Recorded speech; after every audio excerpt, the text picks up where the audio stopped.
We are free. We cannot deny this freedom, as it's an inescapable part of being human. According to existentialist philosopher Simone de Beauvoir, any attempt to escape freedom is illusory, as such attempts are also a choice, and therefore an act of freedom. Yet, some people try to run away from this freedom, as it frightens them. But by doing so, they evade responsibility as they refuse to engage with life and make it a meaningful endeavor. They hide in the shadows. They negate themselves. They stand for nothing and easily fall for anything. According to Beauvoir, the latter makes such individuals dangerous, as they are easily manipulated by forces that would love to use them as pawns. We're talking here about the subhuman. The existentialist subhuman is not a neck-bearded short guy with a weak chin living in his mom's basement, although I found a connection, which I'll discuss later in this video.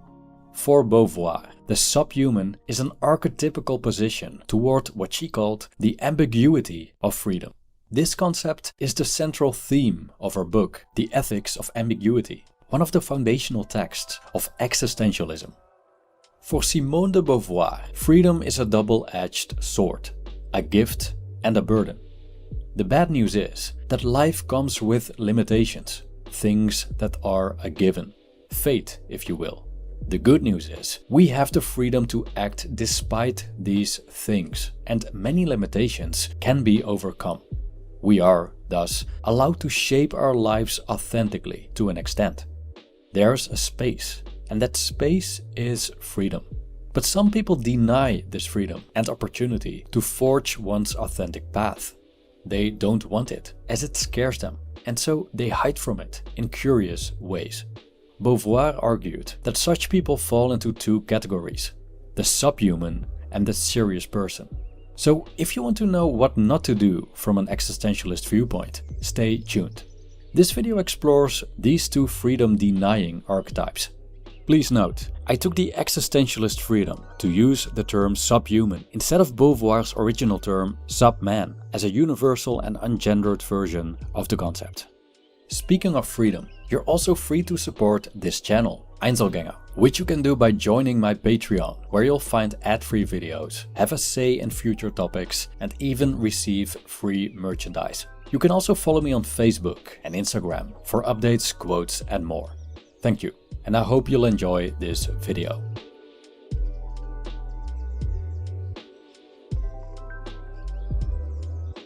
Simone de Beauvoir was a French existentialist philosopher born in a Parisian bourgeois family. Her father encouraged her intellectual development.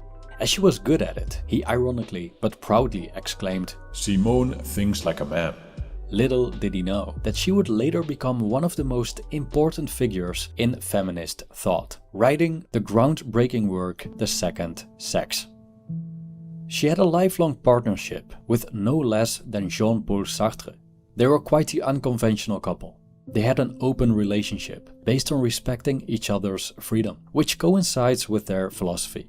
The turmoil of World War II and the challenges of that era deepened Beauvoir's reflections on themes like freedom, meaning, and responsibility, inspiring her later works such as The Ethics of Ambiguity. In this book, Beauvoir explores how to live genuinely in a world without ready-made meaning. She saw life's freedom as a privilege, but also a responsibility.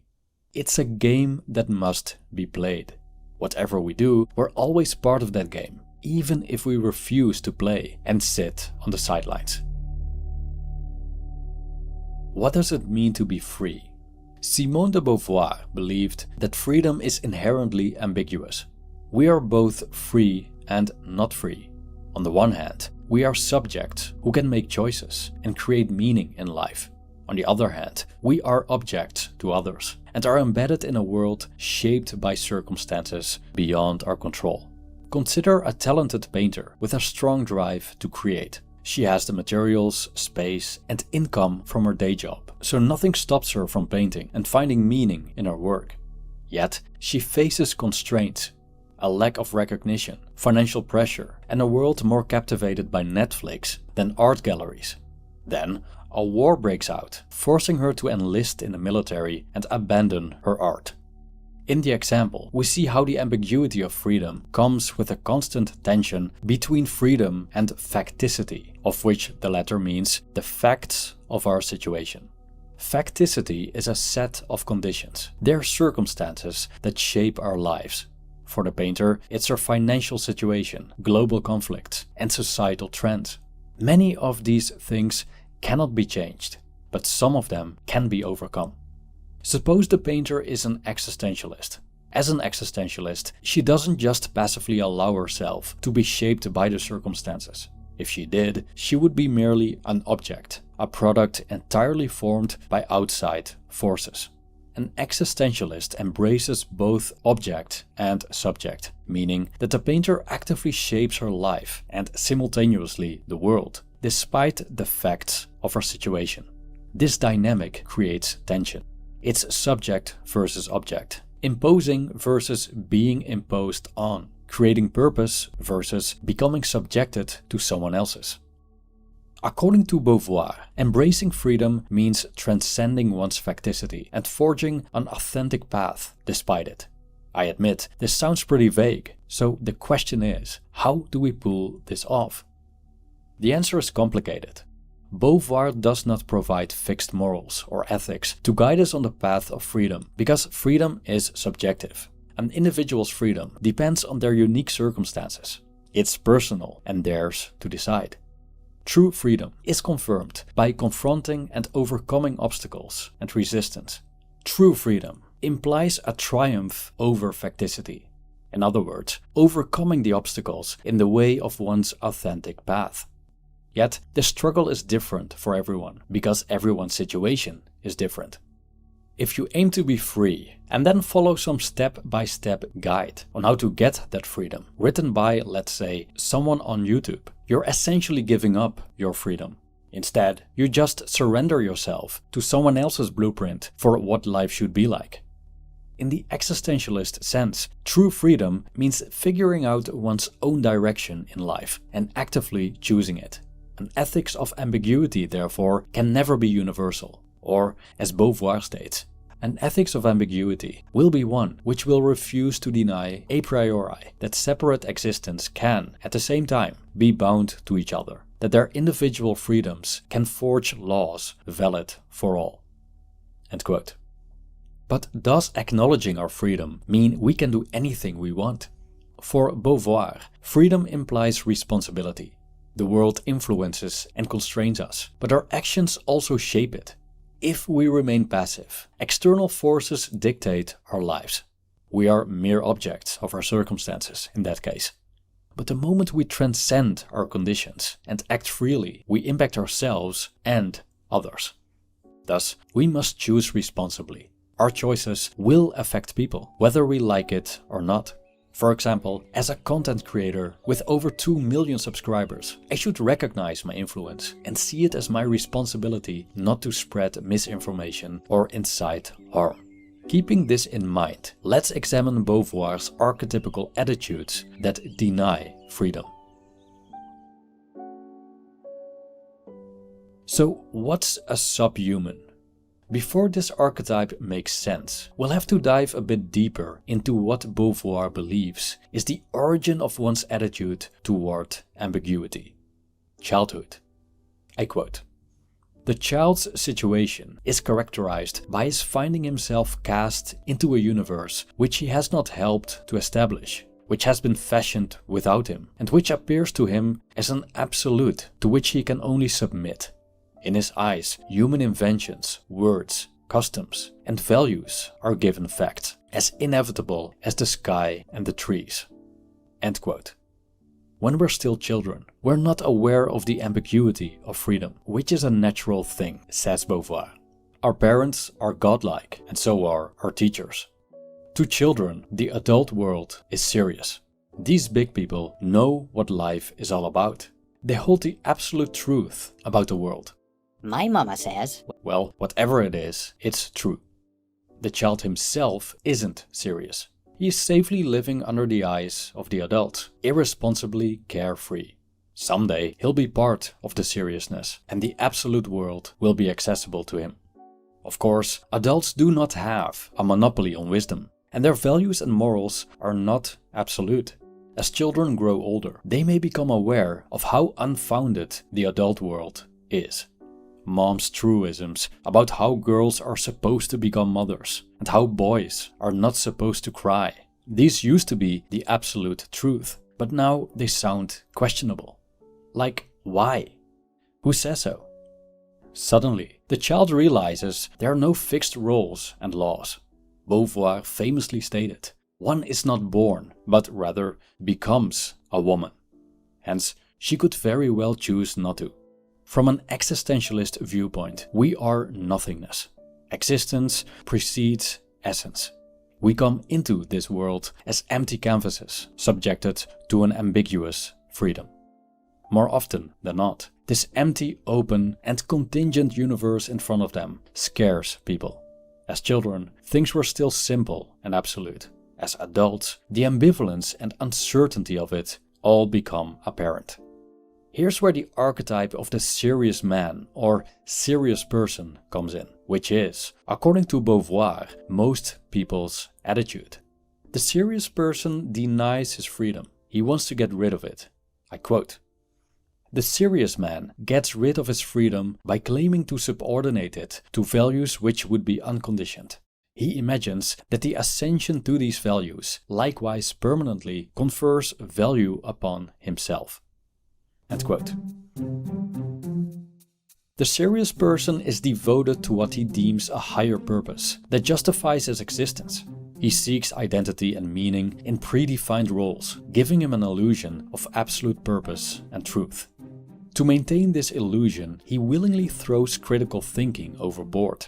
He wants to lose himself in these external entities. Why? Because by doing so, he doesn't have to think for himself anymore. Big Daddy does it for him, just as his parents did when he was a kid. Now, which roles are we talking about? It could be anything. Take a mid-level manager, for example, who's basically everyone's pain in the ass.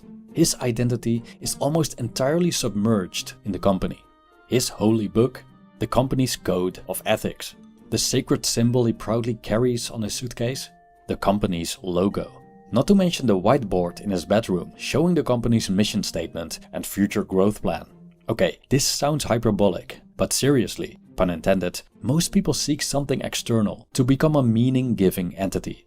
They lose themselves in roles, soldiers, fathers, professors, you name it, and the values these roles entail. Take a serious person assuming the role of a student, for example. Instead of being merely someone who studies, he begins to act, think, and talk like a stereotypical studious automaton or an archetypical frat boy. He sacrifices his authenticity, but who cares? He's now part of the Borg, a safe system that provides stability and a sense of purpose. In this way, the serious person becomes a textbook NPC, moving through life on autopilot and following a script dictated by external values. The serious person seems selfless, sacrificing himself for the greater good. But there's a catch. What truly matters to him isn't so much the cause itself, but the opportunity to lose himself in it. It's an existential lifebuoy, offering certainty and escape from the ambiguity of freedom. The serious person clings to childhood absolute, the time when values imposed by authority figures felt unquestionable. Beauvoir warns this attitude can lead to tyranny, as the serious person prioritizes their chosen system over humanity. For example, someone overly committed to an ideology is likely to ignore the humanity of others, impose his beliefs as absolute truths, and justify harm and oppression in the name of his cause. However, the serious person can also lose his cause. One day, his system of absolutes could collapse, and he risks sliding into another archetype, the subhuman. What does it mean to be a subhuman? For some, the term subhuman sounds familiar, as it's a term used by the incel or involuntary celibate subculture to describe men that are inferior in terms of physical appearance and status. Beauvoir's meaning of subhuman is fundamentally different. From her viewpoint, the subhuman has nothing to do with not having a well-defined jawline. It has nothing to do with being ugly or from a certain race. Genetics are irrelevant. Sure, they are a given fact of life that we cannot change, and they may constrain us in certain areas, but they do not restrict the subjectivity of our existence. In other words, we can still create meaning despite our constraints. Contrary to the incel subhuman, the existential subhuman isn't a facticity, it's an attitude. The subhuman rejects freedom, unlike the serious person who surrenders it to external values. He drifts through life, letting circumstances like genetics or class define him. They cope through distractions, video games, television, social media. This mindset overlaps with incels, who fatalistically believe their situation is hopeless. Facticity is everything. It's over is their mantra. Beauvoir warns that the subhuman is also dangerous. Not only is he passive and indifferent in the face of injustice, he's an easy target for tyrants and oppressive systems. They adopt ideologies passively, becoming tools for others' agendas. As Beauvoir states, one day a monarchist, the next day an anarchist. He is more readily anti-Semitic, anti-clerical or anti-republican.